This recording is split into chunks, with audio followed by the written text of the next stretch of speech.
un bon belge, ça mange des frites dans un cornet, comme c'est le cas ici. Seulement, le problème, quand je regarde les graines, on dirait des graines de haricots, mais ça n'a rien à voir avec des frites. Je regarde qu'est-ce qui fait marquer sur le paquet.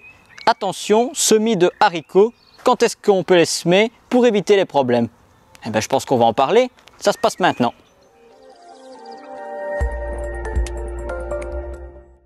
Bonjour à tous et à toutes, ravi de vous retrouver dans le potager. Comme vous pouvez le voir, il a déjà bien évolué. Nous sommes ici au milieu du mois de mai. Les Saint-Glaces sont passées, même si cette année 2023, elles n'ont pas eu lieu aux dates prévues. Il a fait relativement pluvieux, avec très peu de soleil. Le ciel n'était pas dégagé, donc les gelées n'ont pas su venir au sol. Mais donc, certains légumes ont pris de l'avance, comme par exemple les légumes feuilles, qui eux ont bénéficié de beaucoup d'eau pour pouvoir se développer. Par contre, il y a certains légumes, comme le haricot, dont nous allons parler, qui ont des fois des difficultés à germer au début de la saison. Mais pourquoi est-ce qu'ils ne germent pas? Eh bien, la raison, elle est simple. Le haricot, pour germer, il a besoin d'une température comprise entre 12 et 15 degrés constant, du moins la journée, pour avoir une bonne germination. Si vous les semez fin avril, début mai et que les conditions météo ne sont pas favorables, vous allez avoir un semis clairsemé, voire même aucune levée. Et donc ça peut être frustrant. Le bon moyen de savoir quand est-ce que vous pouvez les semer, si vous voulez une date butoir, c'est le 15 mai.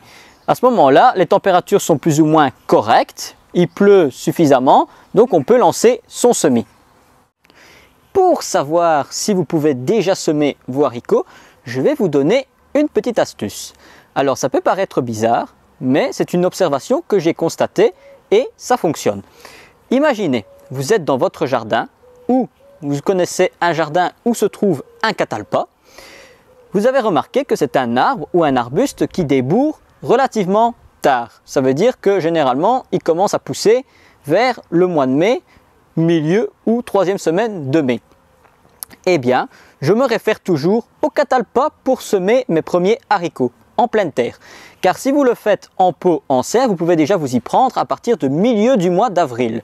Mais si c'est en pleine terre, vous attendez de voir les bourgeons du catalpa sortir. Une fois que c'est le cas, vous pouvez commencer à semer vos haricots.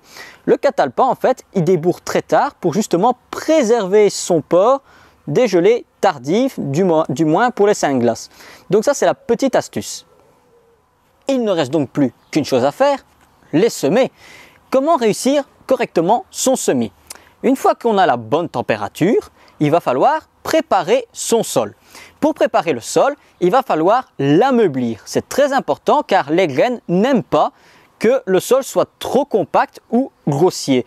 Cela risque de perdre une partie du semis et surtout le plus important, une fois que vous avez travaillé votre sol à l'aide d'une griffe ou d'un croc sur 10 à 20 cm de profondeur, vous allez faire un sillon.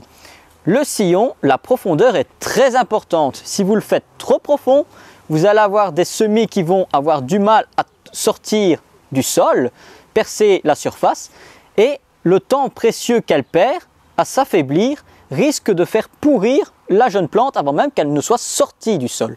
Donc il va falloir faire une bonne profondeur. J'entends par là qu'il va falloir faire un sillon d'une profondeur d'1,5 fois la taille de la graine. C'est petit, mais il faut impérativement ça pour que le sol puisse chauffer, la graine avoir de la chaleur et permettre une bonne levée. Une fois qu'on a fait le sillon et que le sol est bien meuble, nous venons semer nos graines. Attention, ne pas les semer trop près l'une de l'autre et trop au même endroit. Généralement, on les sème une par une et on laisse une petite distance de quelques millimètres entre chaque pour qu'elles puissent germer facilement. Une fois qu'on a fait sa ligne de semis ou plusieurs lignes, la distance entre chaque ligne est située entre 30 et 40 cm pour avoir un bon feuillage qui va s'écarter et prendre le plus de lumière. Une fois qu'on a fait donc son semis, on vient recouvrir les graines. Vous pouvez éventuellement les arroser s'il fait sec pour que la germination se fasse plus facilement. Vous recouvrez donc partiellement de telle façon à ce que les graines puissent germer facilement. Et une fois que le semis est terminé, il n'y a plus qu'à patienter que la levée se produise et après on va passer à la culture du haricot. Et la culture, elle est très simple. Une fois qu'il a commencé à pousser, vous devez le buter. La butte, elle va permettre de stabiliser les pieds qui, au risque du vent, vont se coucher. Et en même temps, ça va donner un enracinement plus profond et elle va avoir plus de matière nutritive à sa disposition. Alors voilà, après, il n'y a plus qu'à récolter. Maintenant que vous savez tout sur le bon semis de vos haricots, il ne reste plus qu'une chose à faire. Appliquez ce que je viens de vous expliquer. Et nous, on va se quitter. Mais avant ça, comme toujours, nous allons passer à la question verte.